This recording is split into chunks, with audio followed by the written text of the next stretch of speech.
Tele13 Noche, saludamos a Camila Miranda de Nodo 21. ¿Cómo estás, Camila? Muy Bienvenida. bien, gracias. Magdalena Vergara, Idea País, como todos los miércoles aquí en Tele13 Noche. Gracias por estar con nosotros para hablar de lo que está ocurriendo en el Consejo Constitucional con la Comisión Mixta. 32 temas. ¿Cuál es la expectativa ahí, Camila? Mira, primero los temas que pasaron a discusión son temas que a mí me parecen central para la propuesta. Está la discusión sobre la excepción de contribuciones, está la discusión sobre el...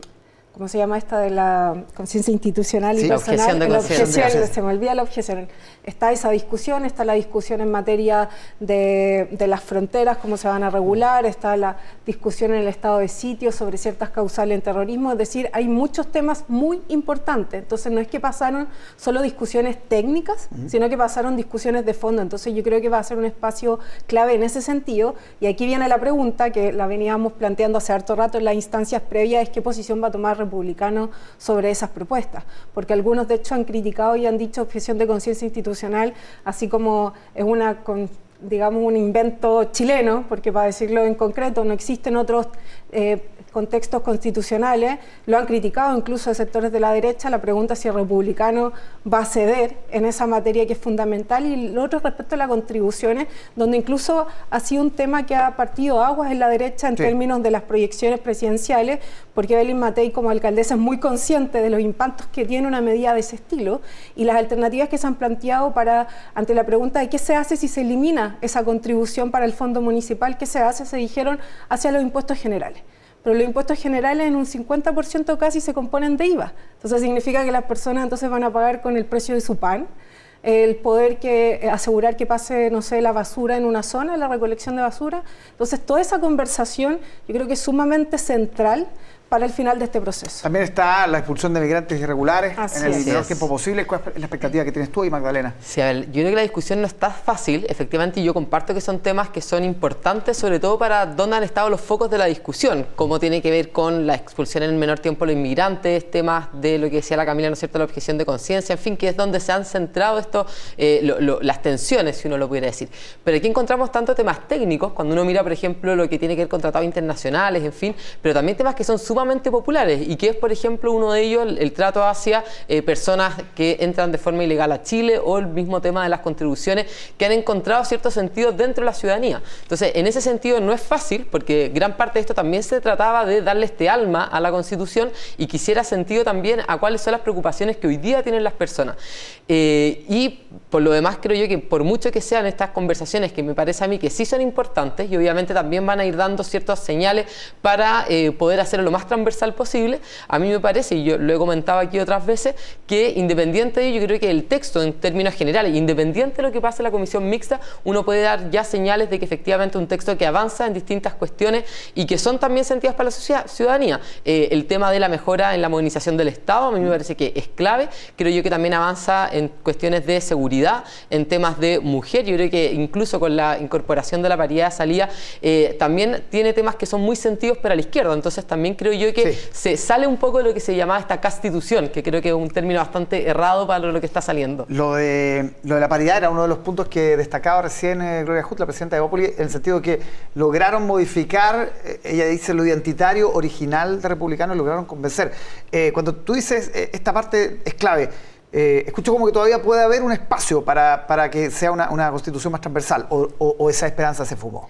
No, yo creo que en ese sentido hay espacio. Yo no digo que eso signifique que todos los sectores que hoy día están expresados en el Consejo Constitucional vayan a entender lo mismo, pero sí yo creo que hay sectores, por ejemplo en la mayoría de demócratas, para los que esa podría ser una señal interesante de sumarse, por ejemplo, a una favor.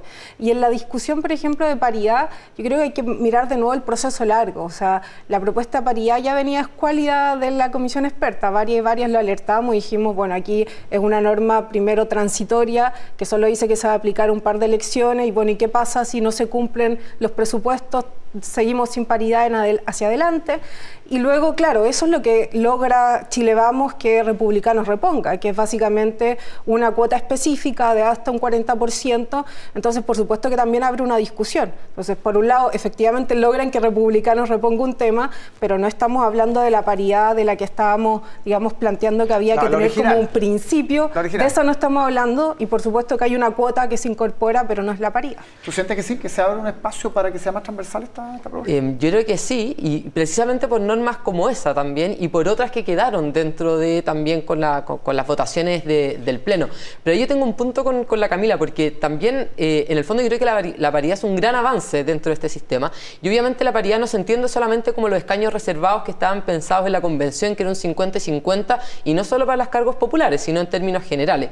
Y en cambio esto avanza mucho más en sentido de cómo se plantea, por ejemplo, en otros países, que de hecho la paridad es entendida más bien de entrada y no de salida como se está proponiendo, y efectivamente permite ir acelerando esta participación de las mujeres dentro de lo que es el Estado. Pero la paridad es uno más de los elementos que se incorporan para efectivamente poder garantizar una mejor participación. Y yo creo que cuando uno mira, por ejemplo, los principios orientadores donde el Estado debe, en el fondo, eliminar los obstáculos que afectan, por ejemplo, la posibilidad de ejercer ciertos derechos, yo creo que todo eso avanza a entender una mejor mirada de un Estado que se hace protagonista y genera este mayor bienestar, ¿no es cierto?, a los ciudadanos. Bien, vamos a seguir atentos a eso. Nos queda un par de minutos para reflexionar sobre este 18 de octubre, este cuarto aniversario donde el gobierno, Camila, no ha hecho actos públicos, conmemoraciones, nada, en lo que transversalmente se ha calificado como una decisión correcta. Quiero preguntarte qué piensas tú de eso.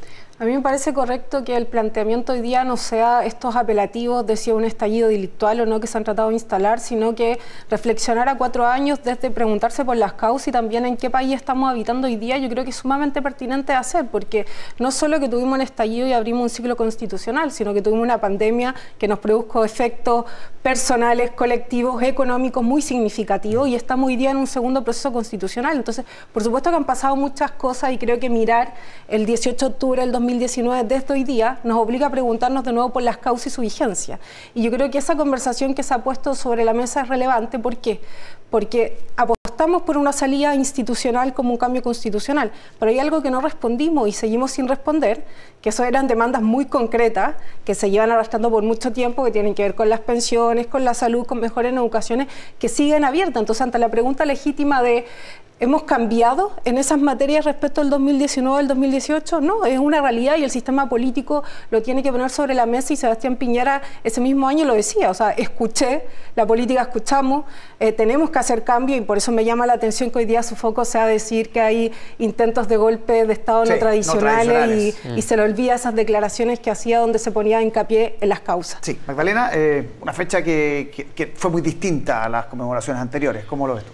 Sí, efectivamente, yo comparto que creo que es positivo tomar un poco con mayor mesura lo que significó y por 2 razones. Yo creo que acá de quienes han hecho un mejor análisis quizás de lo que ha pasado, me parece que es el libro de Joaquín García Huidobro que habla de benzina y pasto seco, porque denota muy bien como los 2 elementos quizás que uno podría formular en el fondo. Esto efectivamente hubo una violencia inusitada en nuestro país que no conocíamos, pero también eso se debió también a un caldo de cultivo que había antes, que era este malestar. Hubo una instrumentalización, hubieron distintas situaciones y eso tiene mucho que reflexionarse todavía. Yo creo que si uno mira estos 2 elementos, este quiebre democrático que significó todo lo que fue la violencia, etcétera, a mí me parece que no se ha eliminado del todo. De hecho, cuando uno mira, si bien hay una cierta distancia hacia el estallido, todavía hay ciertas pulsaciones, ¿no es cierto?, de ya sea de violencia o de quiebres democráticos, que a mí me parece que tenemos que saber reflexionar. Y por otro, en el malestar, si uno mira los indicadores económicos en fin, de educación, de vivienda, incluso estamos peor que antes. Entonces, efectivamente, yo creo que eso tenemos que atenderlo. Yo creo que acá el llamado es a los 2 sectores, tanto a la derecha como a la izquierda. No se puede llegar y condenar la violencia sin hacerse cargo tampoco de cuáles son las causas, y eso no es relativizarla, sino entender cuál fue lo que generó esa virulencia de violencia que existía y obviamente también entender esos malestares y cómo nosotros avanzamos hacia esa forma. Sí, y un elemento de contexto también, fue un año de estallidos sociales en muchos países del mundo y aquí en Latinoamérica también. Entonces, a veces se tiende a ver como un fenómeno chileno y fue un fenómeno bastante global. Camila, Magdalena, como siempre, un gusto tenerlas acá los miércoles.